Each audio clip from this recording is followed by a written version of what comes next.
Hey guys, welcome back to another episode in which I'll share my stories and important insights for 2025. So keep watching because you might learn something from it.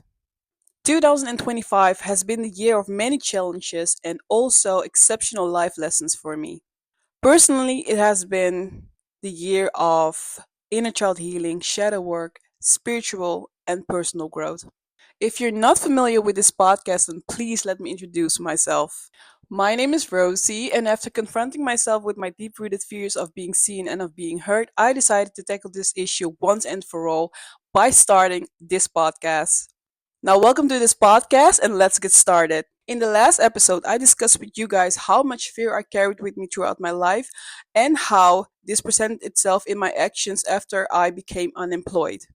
And also how this made me reflect on this long, unhealthy relationship with productivity that I used to have. After realizing how incredibly toxic this relationship between me and productivity was, I was forced to take measures with the aim to improve this unhealthy relationship between me and productivity. And as this went on, I not only succeeded in implementing a less rigid and stacked schedule during the day, in which I was growing my creative handmade art business and doing hobbies on the side, but I also managed to become besties with rest. My entire life, I had been viewing rest as my enemy, my worst enemy. Rest could only be taken after beating up my mind and body and going through the most grueling, straining, and suffocating daily schedule.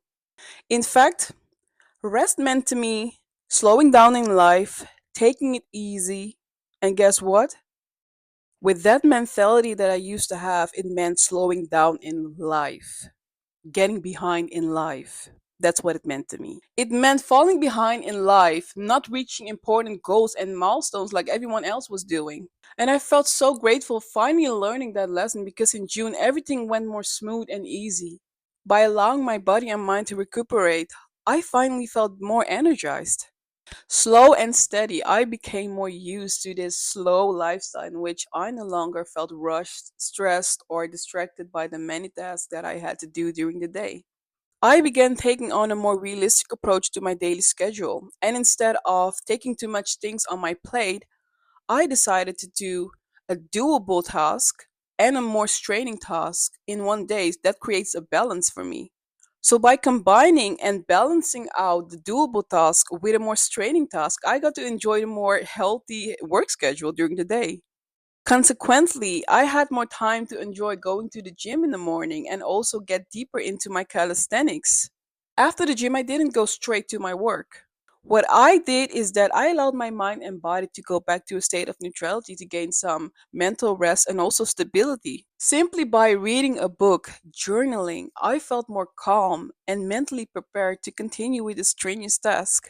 Remembering how I moved through my daily life and daily schedule, in the past, I used to go from one task to another without creating moments of calm and relaxation so that my energy could replenish before I started with the next thing. Everything that I planned on doing in my daily schedule had to be finished on a specific time, and if I was done with that task, I went straight ahead with the other. I could truly feel it in my body that implementing such small moments of rest to take a break or to lunch really had me feeling more energized. Doing this created so much more space in my mind and got me feeling more motivated. Another amazing result of implementing rest and mental deloading has been a peak in my creativity. Now I'm actually convinced that creating space in your brain at the same time creates space for your creativity to flourish. By doing this, I felt less occupied in my mind, which led to me feeling more inspired. Now I could discover new ideas and put them on paper through sketching and illustrating. And now I also had time to experiment with new design to explore which one could be the new big thing. Finally, I had time to enjoy the creative processes behind creating handmade art. As I began applying a more critical thinking to my projects in April and May, I recognized that I struggled with a fear based mentality, which led to me taking on actions that were fear based. And this was noticeable in my webshop in terms of quality and the handmade art that I made, which reflected the version that I was in 2024. So the quality of the work that I made did not end up reflecting who I was as a person, but also as an artist. Because I was continuously rushing myself in the process, I ended up making poor decisions in terms of my work. And the worst part of the story is that I didn't even ended up having fun in the process. So at the same time, I wasn't having fun and I was screwing up my work. Or should I say, lowering the quality of my work. Not screwing up my work, but lowering the quality of my work. Let's speak nice to myself. So, with this new mindset, I could finally explore all of my creativity and explore all the ways in which I could grow as an artist. After answering crucial questions about which direction I plan on going in terms of my design and which style I want to embody, I created a more clear vision for myself. This vision felt more authentic and more suited to the person that I had become. I started with my so called rebrand and decided on a more authentic communication style that I would use to communicate with my audience and potential buyers. Not only was I now more calm, well rested, and motivated, I also had space in my mind to reflect on the quality of my relationship with friends and family. And I'm going to admit I've also been called out for it.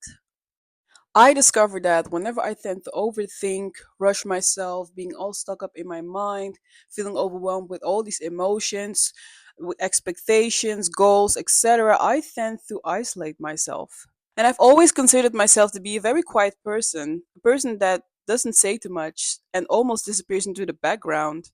I've always considered myself to be somehow a bit introverted, a person that rather spends time by herself.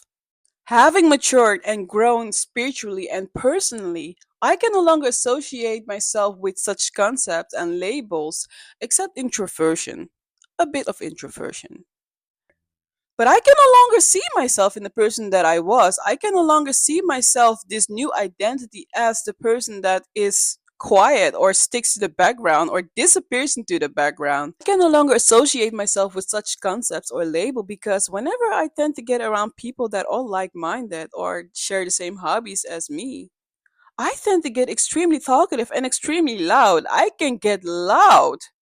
And whenever I say loud, I actually mean enthusiastic and very outspoken about things that I think are important. These labels no longer resonate with who I am at the moment. Nevertheless, I have noticed that the more I become stressed, frustrated, or sad, I tend to isolate. Coming from a period of survival and being in constant survival mode, I didn't have the capacity to slow down or enjoy spending time with friends and family. Back then, I didn't have the time to prioritize the quality of those relationships. The moment that I finally took rest more serious due to me fixing the relationship that I used to have with rest, created more time for playfulness. Therefore, I consciously had made a decision to actively seek out people, such as friends and family, to spend time together, at least when I had the capacity. And because I had been part of this hiking group as preparation for the hiking marathon that would take place in the end of July, I participate more in group orientated activities. And I'm going to tell you how much I enjoy doing this because I had spent more time in nature in that time compared to the last 3 years. I felt extremely rejuvenated, not only for spending more time in nature, but also because I was surrounded with warm, kind, and talkative personalities. I ended up spending less time by myself, stuck up in my room and in my mind, thinking of all the things that I don't even have to think about. If you would tell the Rosie before becoming unemployed that the remedy to her feeling overwhelmed, continuously overthinking, was not isolation, but instead spend time with people that you can have great conversations with, people that energize you and give you a great feeling. I'm telling you this story because I need you to consider the benefits of implementing rest in your daily life.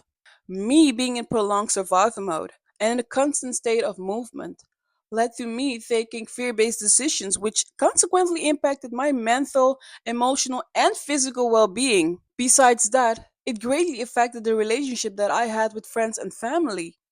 I need you to consider for your own well being the positive effects of taking on an approach in life in which rest is centered. I'm convinced that rest is detrimental for your well being, for your emotional, physical, and mental well being, but also for the quality of the relationship that you have in your life. Besides, you might also consider whether that resting you do isn't actually isolating yourself. And if you're just like me, you might find out that we sometimes hide ourselves from others through isolation. But then we dress it up as rest, rest. Sometimes being surrounded with people that are like minded or people that you resonate with, it doesn't have to be many, just one person. It's more than enough to get you out of your head. That's it for today, guys. Thank you very much for joining me once again in another episode. Thank you very much. And if you feel like you resonate with the story or you want to share your perspective on the matter, then feel free to drop your comment in the comment section below. And I see you in another episode. Thank you very much, guys.